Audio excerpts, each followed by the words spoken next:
여러분 반갑습니다. 환율 발작 계속 이어갑니다. 환율 발작 1편에서는 갑자기 우리 원화 가치가 급등을 했다. 그 결과 환율이 지금 보시는 대로 이렇게 마의 1,400원 선을 깨고 1,300원 선에 진입했다. 그리고 우리 원화뿐만이 아니라 타이완 콰이첸, 타이완 달러, 그리고 중국 위안화, 인민폐, 런민비, 이 돈도 통화 가치가 동반 폭등했다. 그런데 이렇게 갑자기 환율 시장에 큰 변화가 온 요인은 바로 루비오 쇼크다. 루비오 미국 국무장관, 루비오가 시진핑 트럼프가 관세 폭탄 해결하기 위해서 곧 만날 수도 있다. 미국과 중국 간의 협상의 무드가 익어가고 있다. 이 발언. 물론 지금 협상이 시작되지는 않았어요. 그런데 중국에서도 이것을 가짜뉴스라고 부인하지 않고 미국으로부터 중대한 제안을 받았다. 따라서 이 환율 문제가 미국과 중국의 관세 폭탄이 중대 해결책을 맞을 수도 있다라는 얘기가 나오면서 미국 달러는 폭락하고 가치입니다. 우리 원화는 가치가 올랐다는 얘기를 1편에서 집중적으로 말씀을 드렸습니다. 또 아울러서 1편에서는 환율이 올랐다는 얘기하고 통화 가치가 올랐다는 얘기가 이게 반대라는데 도대체 무슨 얘기냐? 그런 환율의 일반론, 환율의 개념, 컨셉에 대해서도 말씀을 드렸습니다. 자, 환율이 조금 어지럽다라고 생각되는 분이 있으시다면 김대호 박사 TV 환율 발작 루비오 쇼크 제1편을 한번 듣고 오시면 훨씬 더 도움이 될 것으로 확신합니다. 자, 오늘은 그렇다면 지금 미국과 중국의 무역 협상이 관세 폭탄을 넘어서기 위한 무역 협상이 조금 물꼬를 탔다는데 미국과 무역 중국이 관계가 좀 좋아지면 무역 협상 관세 폭탄 전쟁이 조금 완화되면 왜 달러 가치는 떨어지는가? 또 중국 위안화와 한국 돈, 대만 돈, 일본 돈 가치는 왜 폭등한다고 전제하느냐? 이 대목, 이 메커니즘에 대한 이해가 지금 환율 충격, 환율 발작 현상을 이해하는데 가장 요체입니다. 자, 지금 일본도요. 일본은 최근에 일본 엔화가 상당히 강세가 됐어요. 그런데 만약에 미국과 중국의 무역 협상이 급물살을 탄다 그러면 일본 엔화도 더 강세가 될 것입니다. 그러니까 한마디로 미국 달러가 내려간다. 달러 가치가 내려간다는 얘기거든요. 우리는 가치가 내려간다. 그러니까 미국 돈 가치가 내려간다 하니까 일반 경제학을 하지 않는 분들은 가치가 내려가는데 좋을 게 뭐가 있어? 우리 돈 가치가 떨어졌을 때 우리 돈 가치가 떨어진다는 건 환율이 올랐잖아요. 환율이 한국 원달러 환율이 오른다는 얘기가 우리 돈 가치가 떨어진 윤석열 계엄령 때 그렇게 하지 않았습니까? 1,500원까지 환율이 올라갔잖아요. 우리 돈 가치가 떨어지면 한국 외환위기가 왔잖아요. 외환위기 공포가 왔죠, 정확하게는. 그런데 우리 돈 가치가 떨어지면 안 좋은 얘기잖아요. 맞습니다. 그런데 왜 미국과 중국이 협상한다는데 미국 돈 가치가 떨어지느냐 이거예요. 미국 돈 가치가 떨어지는 가장 큰 이유는 트럼프 대통령이 인위적으로 미국 돈 가치를 떨어뜨리고 있기 때문이고 또 떨어뜨리려고 가전수단을 쓰고 있는 것이거든요. 트럼프 대통령은 아마 꿈에도 목매에도 달러 가치를 좀 떨어뜨려보자 이런 생각을 할 거예요. 이상하잖아요. 우리나라는 우리 돈 가치가 떨어지면 외환위기가 온다는데 트럼프 대통령, 마가 프로젝트, 메이크 아메리카 그레이트 어게인, 미국을 한 번 더 위대하게 해보자 하면 우리 생각으로는 달러 가치를 높여야 될 거 아닙니까? 평가 절상, 킹달러, 왕달러.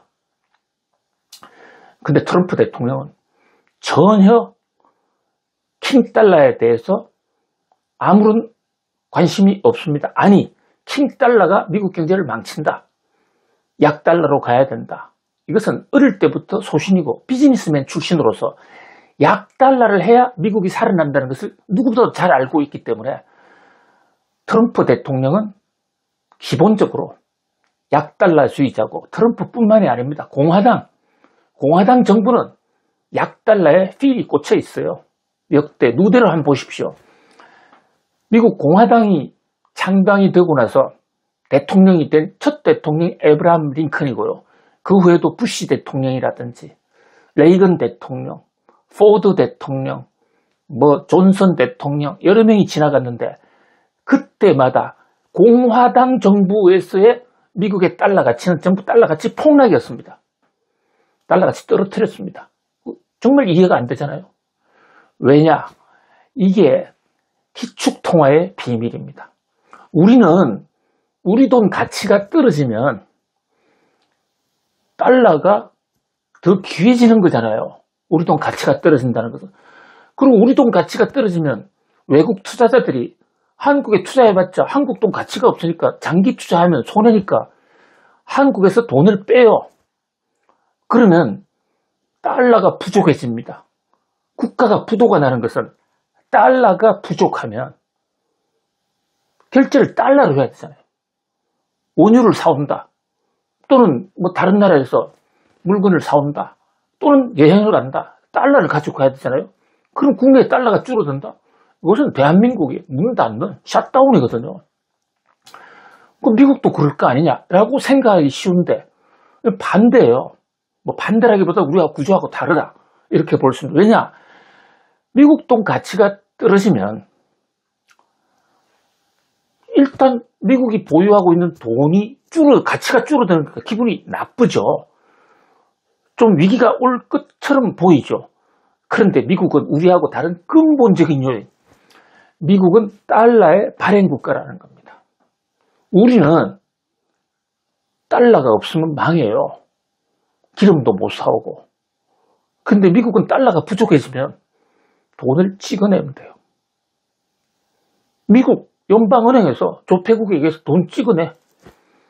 돈 찍는데 그 100달러짜리 하나 찍어내는데 비용이 얼마 안 들거든요. 돈을 펑펑 찍어내면 되잖아요.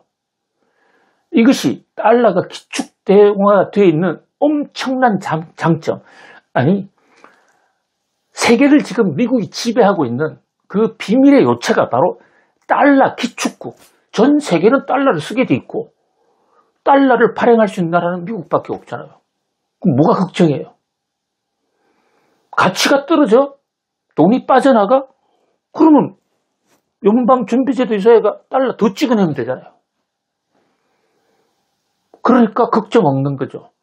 자, 걱정 없는 것만 아니라 달러를 찍어내면 어떤 일이 좋아지느냐? 미국 기업들이요, 외국에 수출을 할 때 가격 경쟁력이 급격히 올라갑니다. 달러 가치가, 자기 돈 가치가 떨어지면요. 왜 그러냐면요. 우리나라에 똑같은 자동차를 만약에 미국의 포드나 또는 제너럴 모터스가 한국에 수출을 한다. 그러면 우리나라 통화 가치는 높아졌는데 저 나라 통화 가치는 낮아졌기 때문에 수출업자 입장에서는 더 많은 돈을 벌 수가 있어요. 자, 이 대목. 환율이 변동할 때, 통화 가치가 떨어질 때 왜 수출이 늘어나느냐? 이것은 다다음 편에서 또 말씀을 집중을 한번 올릴게요. 이 대목도 좀 확실한 이해가 좀 필요해요. 어쨌든 지금은 루비오 쇼크를 얘기하고 있고 환율 쇼크를 얘기하고 있기 때문에요. 어쨌든 미국 돈 가치가 떨어지면 미국 수출이 이득이에요. 자, 거꾸로 한번 보세요. 한국의 현대 기아차가 미국에 수출을 해요. 미국에 수출하면 차 한 대에 3만 불이다, 4만 불이다. 달러를 가져오잖아요. 달러로 받잖아요. 그런데 달러 가치가 떨어졌어. 그 결과로 원화 환율이 떨어졌다고 생각해 보세요. 3만 불 차 한 대 팔았는데 현대차는 그것을 달러를 가져와서 우리 한국은행에서 그걸 원화로 바꿔야 돼요. 달러 가치가 떨어지기 때문에 옛날에 3만 불이 아닌 거예요. 같은 3만 불이지만 그것을 원화로 바꿀 때, 자, 만약에 만 불이라고 더 쉽게 만 불이라고 했으면, 만 불이면 윤석열 계엄령 때 환율이 1,500원까지 갔으니까 1,500만 원을 현대차가 받을 수가 있죠. 만 불짜리 자동차를 팔았었다 할 때 우리 돈으로 바꾸면 미국서 만 불에 팔았다. 그럼 한국은행에서 차 한 대 15,000원 팔았습니다. 나오는 거예요. 그런데 지금 우리 돈 가치가 올라가서 거꾸로 하면 달러 가치가 떨어져서 환율이 1,391원 됐다. 뭐 1,400원이라 보고요. 그러면 이 돈을 한국은행에서 바꾸면 1,400만 원밖에 못 받는 겁니다. 그렇죠? 그러면 현대차 미국 수출 가동률이 떨어지는 겁니다. 그러면 수출하는 것보다도 한국에서 한국 소비자들한테 파는 게 더 유리해지죠. 환율이 더 급격히 떨어지면요. 환율이 만약에 1,100원 정도 된다. 이러면 현대차 미국 수출하는 게 돈 하나도 안 남아요. 마이너스가 될 수도 있습니다. 그럼 미국 입장에서는 한국 차가 수입이 안 돼 들어오는 겁니다. 그럼 미국의 무역 흑자가 해소되죠. 자, 트럼프 대통령의 마가 메이크 아메리카 그레이트 어게인의 목표가 어디냐? 많은 사람들 관세 폭탄을 얘기하는데 관세 폭탄은 목표가 아니에요. 트럼프 대통령조차도 관세를 오래 가져가지 않겠다라고 선언하고 있습니다. 관세 폭탄은 다른 나라를 무너뜨리는, 다른 나라를 혼내주는, 다른 나라의 어떤 무엇인가를 얻어내기 위한 지렛대, 공갈 협박의 수단인 것입니다. 그럼 목적은 뭐냐? 트럼프의 목적, 메이크 아메리카 그레이트 어게인인데 어떻게 하면 메이크 아메리카 그레이트 어게인, 미국이 위대하게 되느냐? 두 가지입니다. 이것은 제 얘기가 아니고 트럼프 대통령의 연설문, 또 미란 보고서라든지 각종 리포트를 보면 트럼프 대통령이 목매에도 잊지 못하는 미국의 목표. 자, 첫 번째, 미국의 무역 수지 엄청난 적자잖아요. 이 적자를 없애보자. 나아가서는 무역 수지 적자를 흑자로 바꿔보자. 자, 그러면 무역 수지가 흑자가 되면 미국 제조업들이 다시 살아나죠? 미국 제조업을 살리겠다. 이게 트럼프 대통령의 목적이지 않습니까? 미국에서 만드는 물건들, 미국 제조업체들이 다른 나라의 수출은 잘 되고 다른 나라 제품, 이를테면 현대차, 기아차는 환율 때문에 미국에 들어와서 장사를 하기 어렵게 되는 세상. 이것이 바로 트럼프 대통령의 목적이라 이거예요.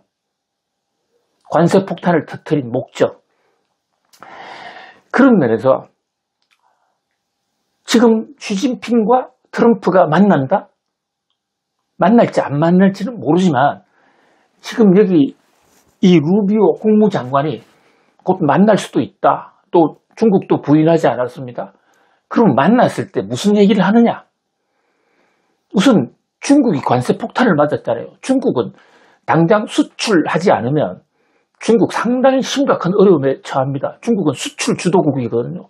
수출 의존도가 굉장히 높은 나라입니다. 경제를 수출 의존형으로 만들어 놨습니다. 그런데 지금 미국이 중국에서 미국으로 파는 물건에서 145% 관세 폭탄을 터뜨려 놨습니다. 요거요, 1년만 계속되면 미국에서, 중국에서 약 2천만 명 실업자, 2년 지나면 5천만 명, 한 3, 4년만 하면 1억 이상의 실업자가 쏟아져 나옵니다. 그럼 중국도 견디기 굉장히 어려울 거예요. 그러면 시진핑과 트럼프가 만났다 했을 때 시진핑은 일단 뭘 요구하겠습니까? 아, 관세 145% 이거 너무 황당하잖아. 이거 좀 내려줘. 내려줄 겁니다, 트럼프. 왜냐? 관세가 목적이 아니니까. 실제로 아주 중국과 미국의 긴장이 막 고조돼서 무역 전쟁을 하는 거 아니냐 할 때도 트럼프 대통령은 우리 관세 내려줄 건데 왜 시진핑이 내하고 전화를 안 받아? 그렇게 했는데 만나면 시진핑은 관세 내려줘. 원상 복귀할 수도 있어요. 그럼 트럼프 미치광이 전략 그 음흉한 속내를 우리가 정확하게 지금 파악할 수는 없는데 최악의 경우에는 트럼프 오기 전에 관세 폭탄 터뜨리고 다 없애줄게 할 수 있습니다. 그럼 중국은 환호하겠죠? 근데 트럼프가 공짜로 시진핑 내하고 전화해줘서 고마워, 만나줘서 고마워, 관세 폭탄 없는 걸로 해줄게 이러지 않는다고요. 여기서 또 하나의 경제학 교훈, 공짜 정심은 없는 것입니다. 공짜 정심이 없다는 그 교훈, 제가 서부 개척 시대에 나왔다 이랬는데 바로 트럼프 대통령의 할아버지가 그 서부 개척 시대 하면서 공짜 정심으로 사람 유혹해가지고 트럼프 할아버지가 그 탄광촌에서 여인숙, 술집 이런 걸 했거든요. 그 점심 때 밥 한 끼 공짜로 주고 저녁 때 바가지 활창 씌우고 이게 공짜 정심에 얽힌 얘기예요. 트럼프 할아버지가 공짜 정심은 없다는 말을 만들었는데 1등 공신이었다 이 얘기입니다. 트럼프 대통령이 시진핑 전화해 줬으니까 아이고 감사합니다. 관세 폭탄 그동안 제가 때려서 죄송하고요. 이러지 않는다는 거죠. 요구 카드 이게 뭐냐. 이걸 이해하지 못하면 현재 트럼프의 미치광이 전략이 이해가 안 되는 거죠. 트럼프의 전략 다단계 전략인데요. 1번 환율입니다. 환율. 무슨 얘기냐? 중국 위안화를 좀 강세로 만들어. 인위적으로. 중국은 할 수 있거든요. 중국은 시장 경제를 한다고는 하지만 헛껍데기고 당 중앙 공산당에서 환율 완전히 조작해버릴 수가 있습니다. 미국이 목표 환율을 정하고 이 정도로까지 중국 위안화를 강세로 좀 만들어줘. 중국은 고시 환율이거든요. 우리처럼 시장에서 결정 안 돼요. 다급한 트럼프가 그런 요구를 할 수 있고 시진핑 국가주석 우리 관세 없는 거로 해주면 깎아주면 해줄게. 대합의를 할 수가 있습니다. 그렇게 되면 중국 위안화가 가치가 올라가면 달러 가치는 떨어져요. 그럼 달러 가치 떨어지면 미국 제조업체들이 중국에 물건 팔기가 굉장히 좋아지는 거예요. 중국산이 미국으로 갈 때 상당히 부담이 돼요. 그런데 관세 폭탄은요, 우선 기분이 나쁘잖아요. 145%. 환율은 어떻게 조정하는지 우리 잘 몰라요. 마치 가랑비에 옷 젖듯이 환율은 슬금슬금 다가오는 거고 관세 폭탄은 물건 나갈 때 관세 145%야.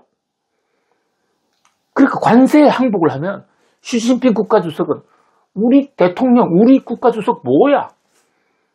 민심에 이반이 올 수 있지만 이 시진핑이 트럼프를 만났더니 트럼프가 중국에 관세 없애줄게.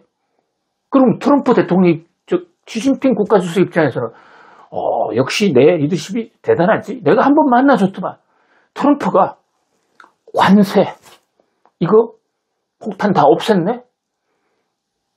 시진핑이 중국을 만들어가고 있고 역시 시진핑 지도자는 훌륭해.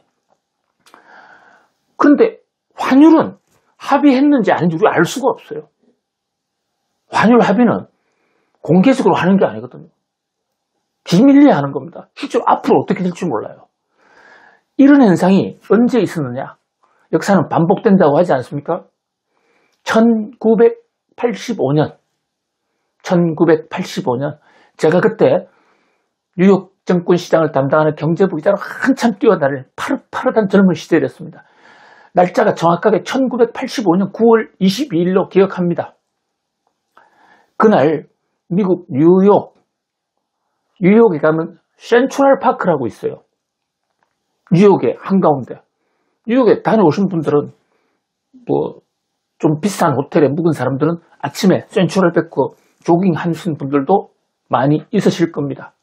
센트럴 파크에서 남쪽으로 내릴 때 다운타운으로 내려온다는 거거든요. 자, 다운타운이 시내입니다. 그 바로 맨하탄에서 생긴 주소거든요. 그러니까 업타운으로 자꾸 올라가면 할렘이 있는 데고, 다운타운으로 내려가면 부자촌이에요. 그런데 그 센트럴 파크는 뉴욕의 중심에 있거든요. 그 중심에서 다운타운으로 딱 내려가는 입구에 무슨 호텔이 있느냐? 프라자 호텔이 있어요. 프라자 호텔. 우리나라 서울시청 앞에 소공동에도 프라자 호텔인데, 그것은 한국 화약그룹에서 하는데, 다만 미국의 프라자 호텔하고 호텔 이름은 체인입니다. 프라자 호텔. 이 프라자 호텔은 1985년 9월 22일 날 미국 레이건 대통령 때 베이커 재무장관이 일본, 독일, 영국 등 전 세계 선진국 재무장관을 모아놓고, 그 레이건 대통령이 공화당의 뿌리고 트럼프 대통령이 가장 존경하는 사람 중에 한 사람입니다. 이때 레이건 대통령도 똑같이 Make America Great Again, 그 슬로건을 만든 사람이 레이건 대통령이고요. 구체적으로는 그 레이건 대통령의 선거 운동을 하는 얼음공주라는 여인이 있습니다. 수잔이라는 이 얼음공주라는 여인이 지금 트럼프 대통령의 비서실장이에요. 실세 중에 실세입니다. 뭐 우리나라 윤석열 대통령 정부에서 정진석 비서실장, 그보다도 더 실세였었습니다.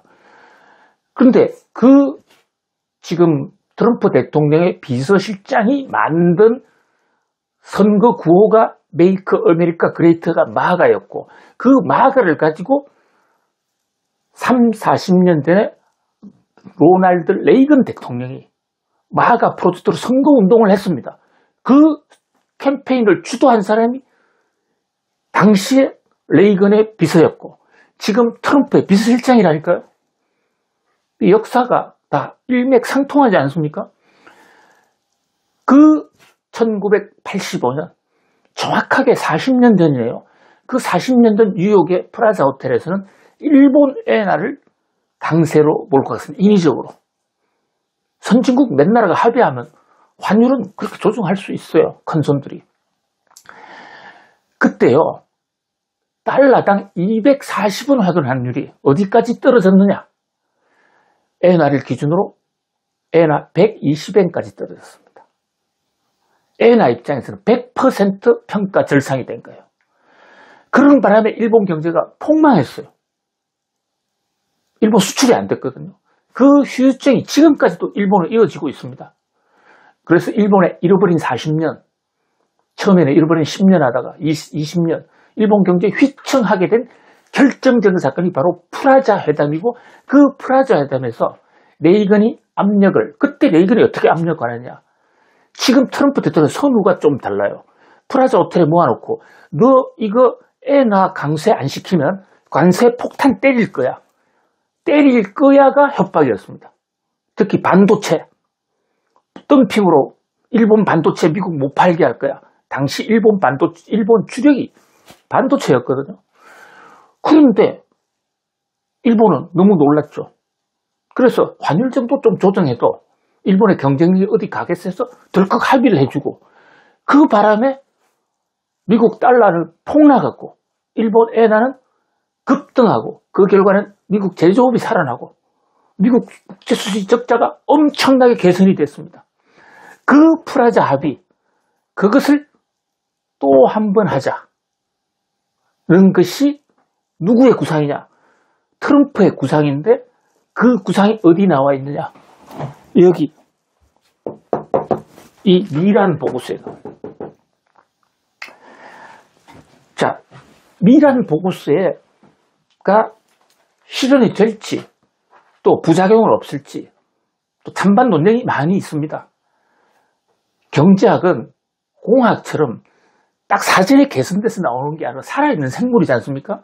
중간에 많이 바뀔 수도 있지만, 중요한 것은 최고 정책 지도자 트럼프가 나 미란 보고서대로 할래라고 생각하면 상당 기간 그대로 될 가능성이 있는데, 자, 미란인 사람이 누구냐?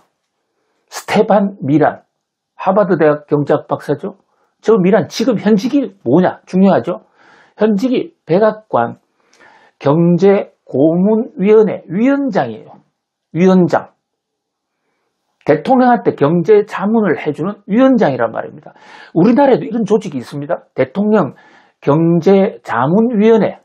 근데 우리나라는 대통령 경제자문위원회 위원장이 대통령이에요. 그리고 부위원장이 장관급입니다. 굉장히 막강한 자리예요. 그런데 미국 백악관은 위원장을 민간인을 시키는데 그 민간이 스테븐 미란 박사라고요. 이 지금 웅장한 구상, 관세 폭탄 먼저 때려놓자, 그 다음에 환율하자, 그 다음 단계가 또 있습니다. 자, 일단 이 환율 발작 2편에서는요, 시진핑과 트럼프가 만나면 왜 환율이 발작을 하게 돼 있는가, 거기에 대한 총괄적 접근을 말씀드렸습니다. 이게 지금 굉장히 복잡한 사안이니까 3편에 계속 이어갈 텐데요. 새로운 영상으로 올립니다. 새로운 영상에서는 미란 보고서를 좀 더 뜯어서 말씀을 드릴게요. 미란 보고서를 보면 트럼프의 구상이 나온다고 볼 수가 있거든요. 자, 구독 꼭 하셔서 김대호의 환율 특강 여기 놓치지 마시기 바랍니다. 여러분 오늘도 승리하세요. 감사합니다.